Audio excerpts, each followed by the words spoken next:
So even though Rob and I recorded the last podcast for Sustainable Dish, I did want to keep the door open for just occasional video recordings for cool things. And I thought it might be neat to kind of dive into Rob's company Element a little bit deeper. And, a lot of people have heard that electrolytes are important for hydration. I've talked about that a lot in my newsletter and on social media and stuff. But there are a lot of other benefits to electrolytes and also specifically taking elements. So I just thought we'd have a little conversation and kind of dive into. I mean, you guys have some like good research on certain areas too.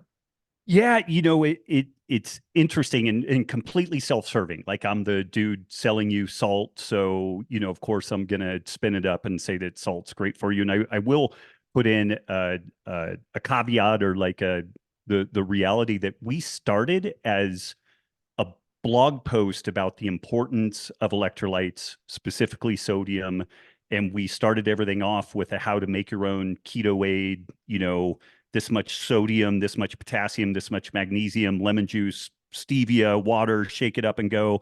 We had like 500,000 downloads of that PDF within 6 months. And that's really what the impetus was for launching Element. And still to this day, we refer people back to that homebrew formula. So I just want to put that out there that like, you don't have to buy Element. What you need to do is really make sure that you just have your I's dotted and T's crossed on your electrolyte status. And that's kind of the big stuff. But one of the earliest things that it was not remotely on our radar that this would happen, but we started noticing that we were getting tagged on social media from different cross sections of breastfeeding moms. And it's kind of interesting where they play out into these different tribes. And one of the tribes that is really tight and very vocal about like trying to figure out what they're doing is the exclusively breast pumping moms. So like whether they work or they have a latching issue or whatever, they're just in a situation where they really want to provide breast milk to their children. For whatever reason, the breast pump is the way that they do it. And I think what's That was interesting me. about that, yeah, that was Nikki with Zoe, and she did it for 13 months, I and did too. yeah, I good moms. Yeah, So I it's Phoebe didn't like, want to take a bottle. And so I was like, well, I kind of need her to take a bottle. Like, and so I just kept trying and trying and trying. And then at one point, she took the bottle and then refused me. right, And that right. was the end of it. And I could sneak in only in the middle of the night, but then the rest of the time I had to pump for every single feeding. She was just not having it. And she's Yeah. still difficult today, but it was rough to have to pump for every single one. And I think there's a different level of like, I don't know, stimulation. It's not the same as traditional breastfeeding. Right. Yeah. Right. I think what's interesting is, and it can be really psychologically like kind of stressful, is exactly how much you're getting out of each time you pump Oh because yeah. you've got the little volumetric flasks and all that stuff. And if you're not producing at a level that is necessary for your kid to thrive, then it gets super stressful and people try all kinds of crazy things. And I know Nikki tried like hops and beer and, all kinds of things. And nothing really was all that helpful for her. And it was not remotely on my radar at that time that just the basic mechanism of moving like the protein, the carbs, the fat from the breast tissue into the ducts to be delivered to the baby, you need electrolytes to do that. Like it's this osmotic pressure that creates this whole thing. And just simply drinking water doesn't facilitate that. And as we've talked about in other scenarios, if you overconsume water absent electrolytes, you may actually suppress breast milk production because you start diluting the electrolytes, specifically sodium, to such a degree that the body goes into kind of a stress mode and antidiuretic hormone gets suppressed and all these different things happen that are basically a stress response. And so we started getting tagged again in this like exclusively breastfeeding mom group on Instagram and Facebook, and women were showing where they were getting like an ounce or two one day, and then the next day they were getting like 4 or 5 bottles, and they're like, I tried this stuff, and it just went like wildfire through that whole scene. And then I started poking around a little bit, and it's very there's nothing controversial about this. If you look at like electrolyte status, hydration, which hydration from a Guyton textbook of medical physiology is not just water, it's water and electrolytes, because those two things are so critical. So that was like a big deal. That was definitely a big deal, and was kind of one of these wacky things that we did not anticipate, but it's been really cool because I remember the stress that Nikki had around that. And, anybody that we could save some of that early, first couple of months stress momhood would, if we can make that better, it's just amazing. Yeah, I was really stressed also because I wasn't breastfed, and obviously I've had so many gut issues my whole life, autoimmune stuff, and so I was like, you are getting breastfed whether you Right. Whether you want want it to or or not. not. And Yeah. they're both like, I mean, I know your kids are super healthy too, but I really credit a lot of that to like setting my kids up in the early Yep. years. Yep. Sealed intestines. Um, so, well, let's talk a little bit about sodium and ATP and because I know there's been like what was it, like there was a trial where people were on a treadmill and they got some sodium and they were able to go further, or some kind Yep. of sodium pre-workout, and they had this like boost of energy.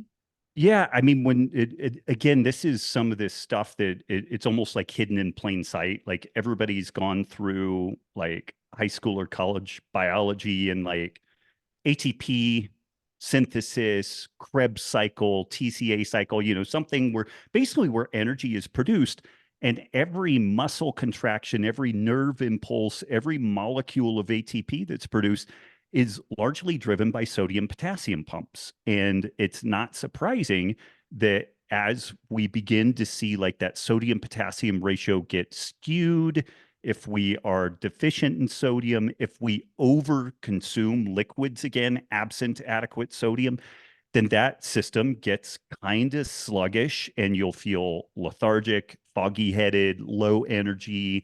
Um, Work capacity will really decrease, like a treadmill test to failure and whatnot.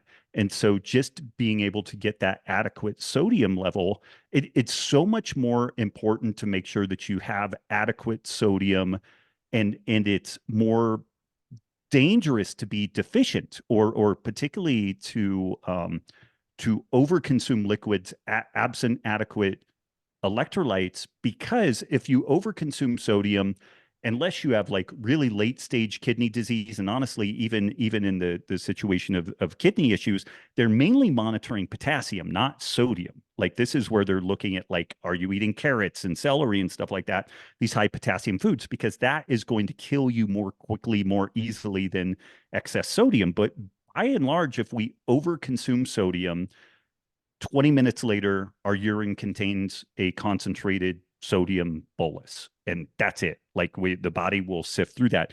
Whereas if we are deficient in sodium, it's very stressful on the body, and the body releases cortisol, and it modifies antidiuretic hormone, all of these adrenal hormones that are a stress response because the body isn't really in its proper homeostatic level. So the whatever kind of metrics of performance you want, whether it's just like getting up out of bed and being sharp and focused, or if you're an athlete or you just work out and want to stay in shape, that adequate sodium level it's just non-negotiable. And it's literally like a light switch, because we're talking about electrochemical impulses. And so if you feel like you might be a little bit off, if you're a little sluggish, lethargic, foggy headed, if you feel like your heart rate is maybe a little bit higher at a given work output than what you're used to, then like addressing that sodium need is so easy, so quick. It's about 5 minutes, 10 minutes later. And if that was the issue, then you're going to feel better and your performance is going to improve. Yeah, and also for people that just tend to run kind of more sympathetic dominant, like Hmm. type A, Yep. definitely I identify with that. Craving salt, we're so inundated with messages that salt is bad, but if someone's eating a largely unprocessed food diet, you really need to add a lot of salt in order to feel great. And I actually notice dehydration a lot at night, Yeah. especially in winter. Like I'll wake up with my heart racing sometimes, and I know it's from dehydration. So I keep electrolyte water next to my bed so that I can keep hydrated while I'm sleeping. Yeah, and that's another funny spot that and I have to credit Chris Masterjohn with this. The like about a gram of sodium right before bedtime and just a scant bit of water will both men and women tend to improve their sleep because again, it's modifying antidiuretic hormone and cortisol, kind of suppressing the release of those so that we are basically people have done this for a long time. Like if they go out drinking and they don't want to get up peeing all night, they'll do like salty food or a shot of salt, and then the body will then retain fluids so that it will dilute that sodium bolus. And it's a little bit of a sneaky trick when you've been out boozing, but it's another interesting trick that you can do around bedtime, particularly if you have this issue of difficulty falling asleep and or you're waking up multiple times throughout the night to pee. And this tends to happen with both men and women. As we get older, there's a tendency for our circadian biology to drift for whatever reason. And I don't know, like, if this is just kind of a sign of as we get older, we tend to not be outside as much. And so that circadian entrainment is not as good. But usually during the day, we're not finding ourselves needing to pee like every 5 minutes, like by and large. But as people hit their 50s, 60s, and beyond, what they'll notice is like, I didn't have to pee all day. And then right before bed, my mouth is dry. So I feel like I want water and I feel like I need to pee every 5 minutes, and this can be like prostate issues in men. And also there's just this circadian biology piece in women. And it's kind of counterintuitive, but just about a gram of sodium for most people, depending on your size and whatnot, which that's a half teaspoon of sodium table salt. So you could do something like Element. You could just do table salt. Like when I get ready to go to bed, I just have like a little ramekin of table salt, and I do a half teaspoon, put it in just a tiny bit of water, just enough to make a slurry, and I shoot it down, and it dramatically improved my sleep. And if folks track HRV, their heart rate variability scores, like a Whoop or Morpheus or something like that, it's stunning how much more consistent your sleep is and your recovery is when you get that box ticked, getting that adequate sodium before bed. Yeah. And we should mention too, yeah, I mean, when people are running around trying to get those electrolyte infusions for hangovers, I mean, Element can work in that way as It well. works pretty well, and it's yeah. And let's talk about also about keto flu and what's happening there. I mean, people, when you first go keto, your body's just dumping water. Right. And people think, oh my God, I lost 10 pounds in the first week. Not really. So Right. you talk about what is happening with that weight loss and how Element can help with that as well. Yeah, so there's a process called the natriuresis of fasting, the loss of sodium with fasting. And I think it's worth mentioning that this isn't like it's not like a light switch. It's not it only happens with ketosis. It happens particularly profoundly with ketosis and fasting. But anytime folks go from a higher glycemic load diet to a lower glycemic load diet, they will see this. So this is the same thing where somebody's been eating like a standard American diet and they simply clean up their food. Two things happen. Their glycemic load decreases, so their insulin load decreases, and then their body is going to start shedding sodium. And then you already alluded to this, when we're not eating processed foods, then the primary source of sodium in our diets is gone. And it's worth mentioning that most traditional cuisine, whether you're talking about like Italian antipasti or you're talking about Korean type kimchi or chutneys from Indian food, there tend to be these little side dishes that are remarkably salty in most traditional cuisine. Olives, yeah, And definitely. olives, and people will pepper those in. And this is so when you look at the diet broadly of like minimally processed whole food diets from around the world, broadly they're pretty low sodium, but then you get in, you see things like miso and chutney and pickles and things like that, and they tend to be quite salty. And people will kind of instinctively pepper that into their diet because they need more sodium, and this is a really concentrated way to get that. So again, any dietary shift towards less processing, lower glycemic load, you will get some of this effect where you lose water and you lose sodium. Fasting is the most pronounced experience of this, and this is where Dr. Peter Attia, he was super into fasting, still does some, but does much less of it than what he used to. But he's really geeked out on longevity. And he pointed out that he almost did something that killed himself, which was he was fasting, was not consuming electrolytes, and he stood up from being seated, passed out, and hit his head. And he posted on Instagram where he split his forehead open. And falls are one of the things that kill or injure us as we age. Like this is the shit that puts you into a rest home Yeah. or kills you.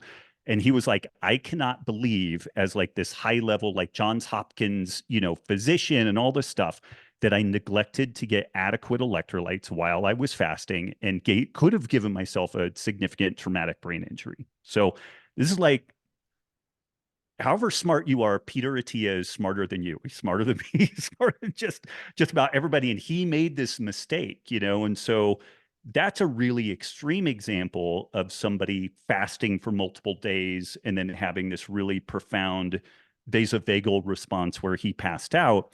But if you're just cleaning up your diet, and or if you're in that kind of ketogenic low carb track and you feel like garbage, if you can't sleep, if you have terrible work capacity while exercising, feel like you have a high heart rate just sitting there, lethargy, fatigue, brain fog, the adequate electrolytes will address that. And you really do want a ratio of sodium, potassium, magnesium at a minimum to address that. And that's again why originally with that homemade keto aid formula that we put out there, we had all those constituents in it, because ideally that addresses things the best. If you only could access sodium, that will really help, because if you get adequate sodium, your body will then tend to retain potassium, retain magnesium in a more efficient way. But what happens in that low carb, low insulin environment, we shed sodium. And then as we shed sodium, the body kind of panics. It's like, oh, we need to get rid of potassium and magnesium too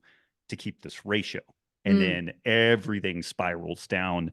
So addressing adequate sodium, again, like it sounds crazy because we're told so often, like, reduce your sodium intake. This was going to address cardiovascular disease issues and whatnot. And there are certain circumstances where the individual is insulin resistant, potentially overweight, and they really don't need excess sodium.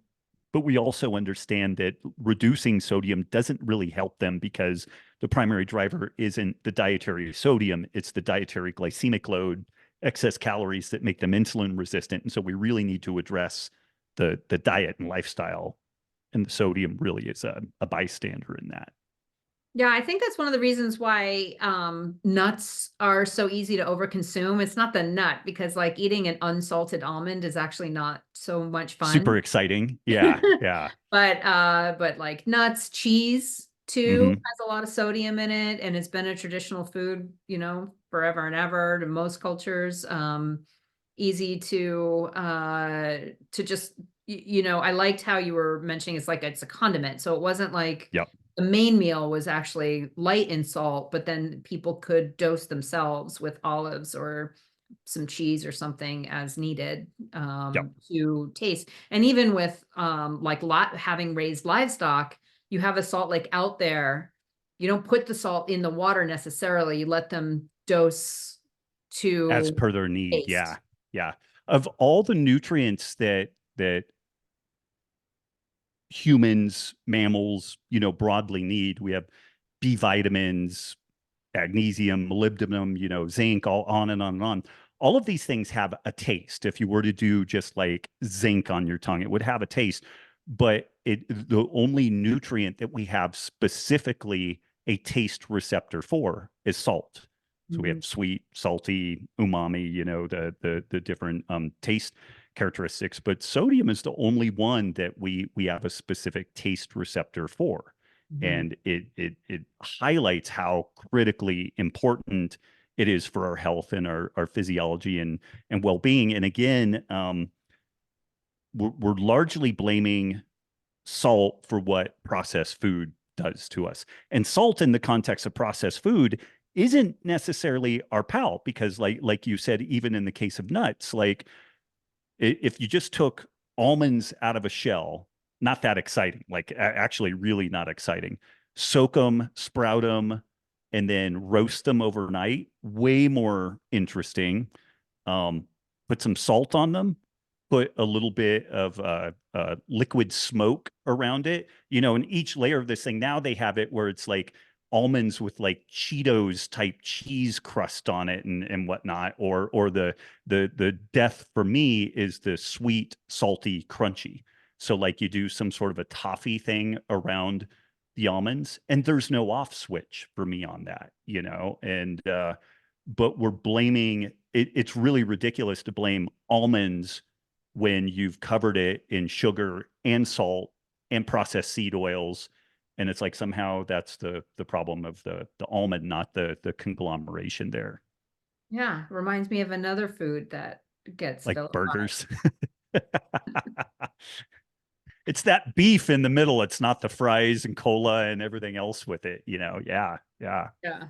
Um, yeah, so, mainstream folks who are just eating a standard American diet, not moving a lot,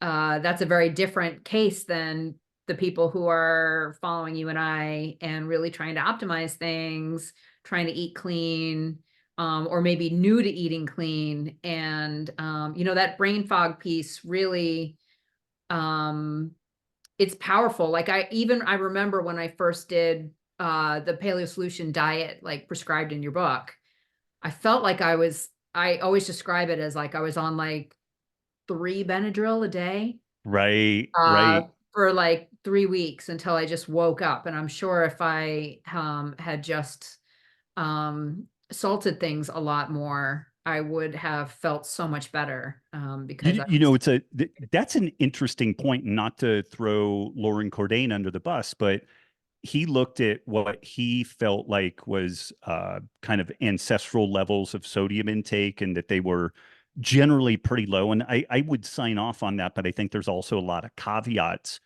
to that.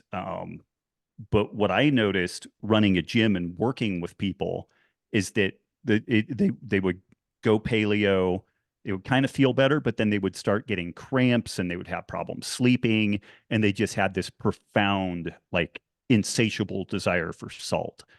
And I was kind of like, man, okay, you want to put some salt on your steak and your salad and all this type of stuff. That seems fine to me. Like, you're not eating bagels, you're not doing soda, you've cut down your alcohol. I think we can flex on the sodium part.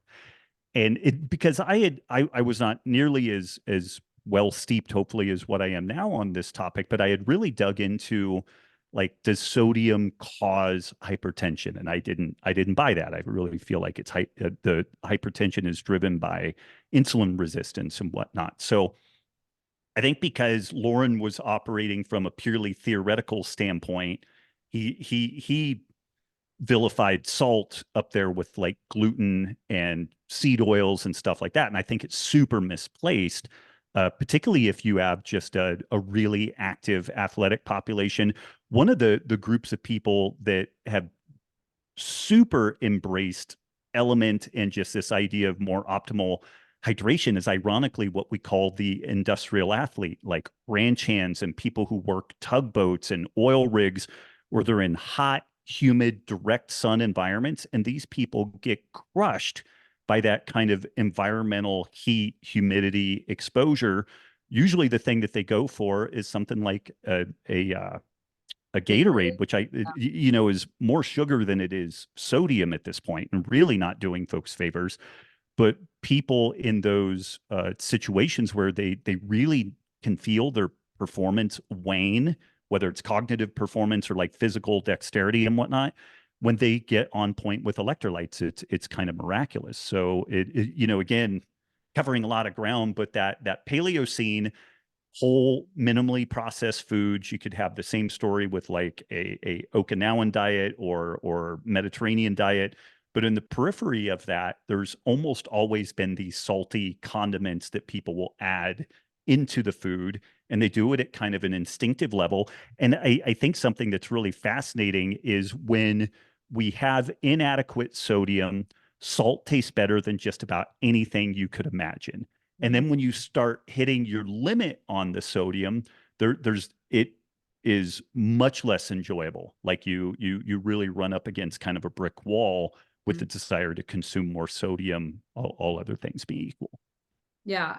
Yeah, and there are definitely I've noticed, just in my family, we all kind of are type A, always loving salt. Like, I think there's sort of genetic, like, constitutional components that Hmm. come into play there for sure. And maybe one thing that Cordain didn't, take into account is, like, traditional, like, blood drinking, right? That was probably Right, largely for right. salt reasons. I did. It was some back of the envelope math, and I would not super hang my hat on this, but the way that conventional meat is bled and processed, Mhm. we end up with about a gram of sodium per kilogram of meat. Mm. And when I did all of the numbers on this, if you consumed one thing, when an animal dies, the sodium is usually in higher concentrations on the outside of cells, potassium in higher concentrations on the inside of cells. When an animal dies, those things tend to equilibrate. So the potassium will go out, the sodium will go in, and they will kind of reach this equilibrium. But the back of the envelope numbers that I did suggested 3 to 4 grams of sodium per kilogram of meat relative when it's Fresh. not bled Yeah, yeah, yeah, like fresh, in but the also field. not bled in the way that it is traditionally processed. So that is kind of an interesting side angle, which I forget about. Yeah. Yeah, cool. Um, awesome. Anything else you wanna add? I guess the big greasy used car salesman pitch is just try this stuff. And if you use something like Chronometer, like track what you are consuming on that electrolyte side, in addition to some of your other stuff. I wandered around in a fog for the better part of 20 years because although I wasn't afraid of sodium, I really didn't appreciate how critical it was for my situation, specifically because it's similar to you. I use a low carb diet to manage a bunch of gut and autoimmunity You issues. know, I would love to eat differently. I was just And gonna, yeah, mention too, for people with gut issues who are, experiencing like any kind of diarrhea type situations, like the sodium is like absolutely 100% critical. it's totally non-negotiable. Yeah. Yeah, And you and I have both tinkered with like the Imodium, to yeah. try to minimize that stuff. And I think that helped me because it helped to minimize the electrolyte loss that I had each day with my first whoosh factor. So I again, whether folks use Element or they go to if they just search Element homebrew, they can find the homebrew recipe. Just get in and tinker because this is like the cheapest intervention potentially you could ever do to fix like a major you can't fix this any other way. Like you either have to diligently eat olives or salami or some sort of high sodium food, and I'm really aware of this stuff, and I just don't remember to throw olives on every single meal I have. Like 12 olives give you a gram of sodium. It's great, and they get some magnesium and some other good stuff in there too. I just don't remember. I'll look at the olives in the refrigerator when I'm getting food out. I'm like, it's not worth it right I now, think because olives are and better when they're room temperature. And so when could I see be. them in Yeah. the fridge, I'm like, I don't want They're definitely not as to. good. Yeah. Yeah. Yeah. Yeah. So I would just implore people, give this stuff a shot, like track it, be objective, but critical about how that goes, because it could be, from sleep to different elements of performance, including athletic and cognitive performance. It, Nothing works properly unless our sodium potassium pumps are on point, and that is all driven by like our hydration and electrolyte status. And I wandered around for the better part of 20 years eating a low carb diet to address health issues, and I could have felt so much better, could have had better sleep, better recovery all along that way if I had just had this awareness about the need for better electrolyte management. Yeah. So folks can get it by going to your website or which is element.com, lmnt.com, or sustainable dish /LMNT, and get a free sample pack. You have some really tasty flavors in there. Wintertime, you've got a nice hot chocolate version, We have which, a bunch of hot chocolate ones now. Yeah, it's pretty yeah. legit. Yeah. Um, Throw a little coconut milk in there too, and it's like really, really nice, especially for folks that are keto but want like a treat kind of thing. The Hmm. chocolate mint with a little coconut milk, or any of the chocolate flavors with a little coconut milk is really, really good. So yeah, so thanks for coming on and explaining all that. Absolutely. My pleasure. Good to see you. Good to see you too.